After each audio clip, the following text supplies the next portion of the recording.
Hello students, today we are going to learn fourth chapter. Its name is determinants. जिसका नाम determinants है। ये chapter हम पढ़ने जा रहे हैं। बहुत अच्छा चैप्टर है ये। इससे पहले हमने मैट्रिक्स चैप्टर पढ़ा है। ओके और डिटर्मिनेंट्स, ये दोनों चैप्टर बहुत कुछ सेम ही हैं, पर इनमें कुछ डिफरेंस भी है। तो पहले हम सबसे पहले determinants, what is the difference between matrix and determinant, ये लर्न करेंगे।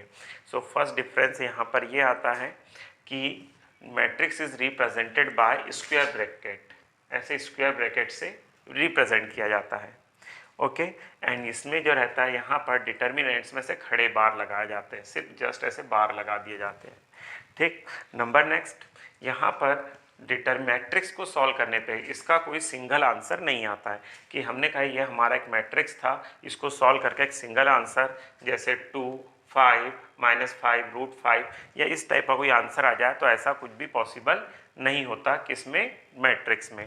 Where is in the determinants में क्या होता है कि इसको सॉल्व करके एक सिंगल आंसर हम ला सकते हैं।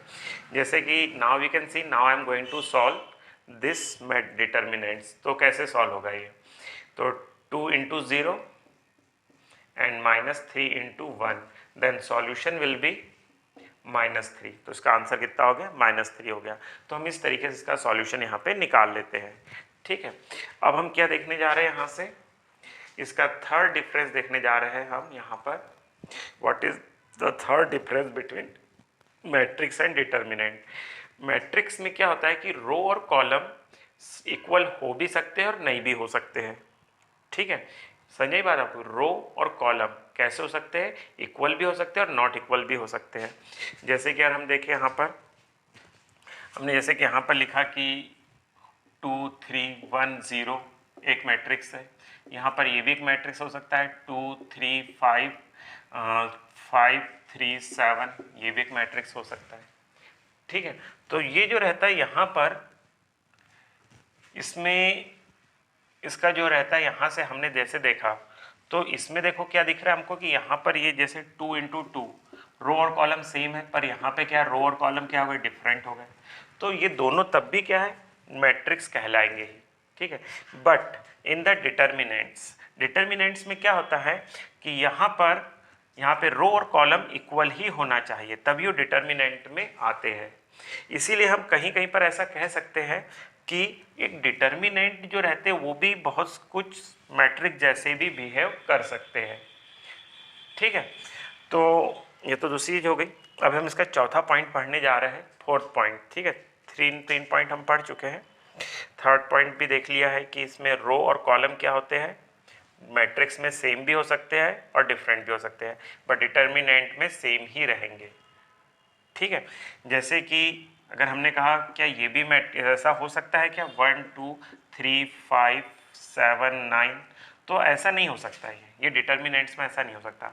अगर हम इसको ऐसा बना दें तो now it will becomes the matrix, और मैट्रिक्स में ऐसा पॉसिबल है। ठीक है, अब हम यहाँ पर फोर्थ डिफरेंस देखने जा रहे हैं यहाँ पर। तो फोर्थ डिफरेंस क्या है यहाँ पर कि कोई भी मैट्रिक्स को ऑर्डर हम कैसे रिप्रेजेंट करते हैं, number of row equals to number of row into number of column से रिप्रेजेंट करते हैं, number of row into number of column से रिप्रेजेंट करते हैं। पर यहाँ पर जो रहता है, क्योंकि हम पहले ही पढ़ चुके हैं कि यहाँ पे रो और कॉलम कैसे होते हैं, इक्वल होते हैं। रो और कॉलम कैसे होते हैं, इक्वल होते हैं। सो दैट्स वाई अलग अलग ना करते हुए इसको सीधा हम यहाँ पे ये कहा जाता है कि डिटर्मिनेंट का ऑर्डर क्या है, तो उसे कहते हैं एन ऑर्डर का डिटर्मिनेंट है। ठीक है, तो कैसा, यानी अगर सपोज कि अगर हमने यहाँ देखा 2 एलिमेंट है सपोज में, तो 2, 3, 1, 0, तो ऑर्डर क्या हो जाएगा इसमें, अगर हम देखें 2 × 2, पर इसका ऑर्डर क्या कहा जाएगा कि ऑर्डर 2 है बोला जाएगा। ठीक है, सपोज इसमें 3 एलिमेंट है, तो 1, 2, 3, 4, 5, 6, 7, 8, 9, तो इसका ऑर्डर क्या है बोले, 3 ऑर्डर है। ऑर्डर क्या है, 3 ऑर्डर का है, ऑर्डर 3 है बोले इसका, और 3 ऑर्डर का है। ठीक है, जबकि हमको यहाँ अगर मेंशन करना रहता है तो हम यहाँ पे कहते हैं 2 × 2 ऑर्डर है, यहाँ 2 × 3 का ऑर्डर है, इस तरीके से रिप्रेजेंट किया जाता है। यहाँ पर थोड़ा सा और भी डिफरेंस है इसमें, वो भी मैं बताना चाहता हूँ आपको, ध्यान से देखिएगा क्या होता है कि जब हम मैट्रिक्स में, अगर हम मैट्रिक्स को यहाँ पे देखें, मैट्रिक्स में देखें तो ये जैसे हमारे पास ये मैट्रिक्स है, इसका मैं कुछ थोड़ा सा चेंज अगर कर दूँ, इसमें चेंज ऐसा कि दोनों रो या कॉलम को ने चेंज कर दिया, ठीक है। तो 3 0 देखो इधर हो गया और 2 1, तो इनमें और इनमें कोई रिलेशन नहीं होगा, इसमें कोई रिलेशंस नहीं होगा, ठीक है, क्योंकि इसमें दो अलग अलग मैट्रिक्स बन गए, इनमें बहुत सारी चीज़ों में अब डिफरेंस हो गया, इन सेंस का कोई रिश्ता ही नहीं रहा। परंतु बट इन द डिटर्मिनेंट्स अगर हम थोड़ा इसमें चेंज कर दें, ठीक है, इसको डिटर्मिनेंट्स थोड़ा चेंज कर दे कि जैसे हमने कह दिया कि 3 को हम इधर कर देते हैं, 3 0 को इधर और 2 और 1 को इधर, तो इनमें क्या हो जाएगा कि इसमें भी चेंज आएगा, पर चेंज बहुत माइनर होगा। जैसे हमने देखा कि इसको सॉल्व करने पे हमको कितना मिल रहा था, -3 मिल रहा था, बट अब हमको इसको सॉल्व करने पे कितना मिलेगा, +3 मिलेगा। सही बात आपको, इसको सॉल्व करने पे -3 मिल रहा था, इसको सॉल्व करने पे +3 मिल रहा है। मतलब ये है कि इसमें कुछ ज़्यादा डिफरेंस नहीं आएगा, सिर्फ एक माइनस का डिफरेंस आएगा।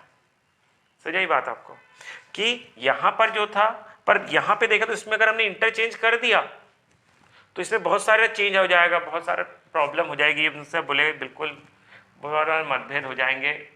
बट इनमें अगर थोड़ा सा चेंज भी हो गया तो इनमें इतना ज़्यादा कोई प्रॉब्लम नहीं होती है, सिर्फ एक साइन आ जाता है माइनस का, है ना। समझ बात आपको ये। तो देखिए आज अभी हमने क्या देखा यहाँ पर, डिटर्मिनेंट को अब हम इसके बाद देखने जा रहे हैं। अभी हमने जो था मैट्रिक्स और डिटर्मिनेंट में डिफरेंस देखा, ठीक है। अगर आपको थोड़ा डाउट हो तो आप मेरे वीडियो को फिर से वापस देखिएगा, आपका डाउट पूरा क्लियर हो जाएगा। अब हम इसके बाद डिटर्मिनेंट्स को लेकर कुछ और चीज़ें देखते हैं अब हम यहाँ पे।